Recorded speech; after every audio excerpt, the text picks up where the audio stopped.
June 12 వరకు సాగుతుంది.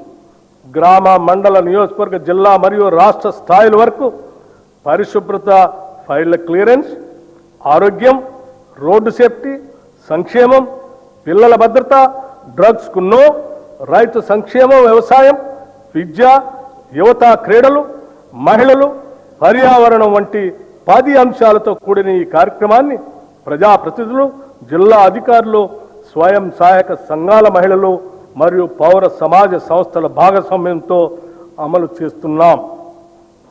గత ప్రభుత్వం అట్టహాసంగా తెచ్చిన ధరణితో రైతులు అలివికాని కష్టాలు ఎదుర్కొన్నారు.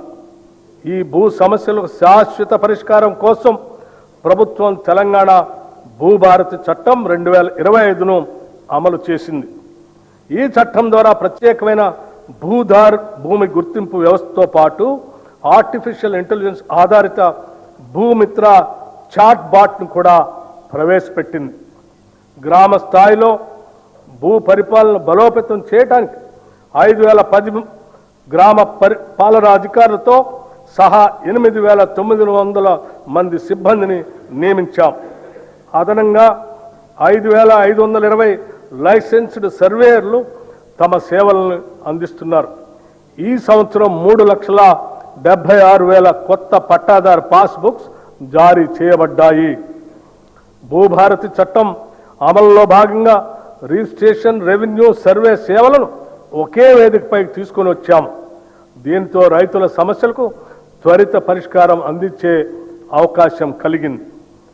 పార్లమెంట్, అసెంబ్లీ, నియోజకవర్గాల పునర్విభజన, పంచాయతీలు, పట్టణ స్థానిక సంస్థల ఏర్పాట్లు, రిజర్వేషన్ల అమలు వంటి ప్రజాస్వామ్య ప్రక్రియలకు మూలాధారమైన జనగణనను డిజిటల్ విధానంలో నిర్వహించేందుకు ఏర్పాట్లు ముమ్మరంగా సాగుతున్నాయి.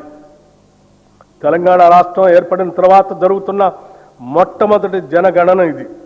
దీనిలో స్వీయ నమోదు, సెల్ఫ్ ఎన్యూమరేషన్ విధానం, కులగణన అంశం ఉన్నాయి.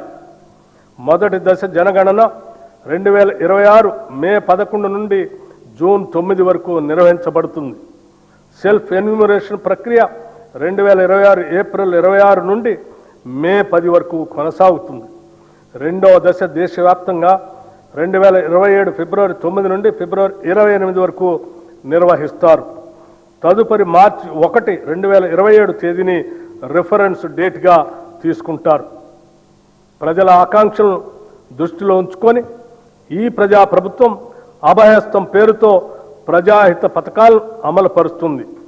కనీస సదుపాయాలు కూడా లేని వారికి ఉపయోగపడే విధంగా మహాలక్ష్మి, గృహజ్యోతి, ఇందిరమ్మ ఇళ్ళు, మహిళా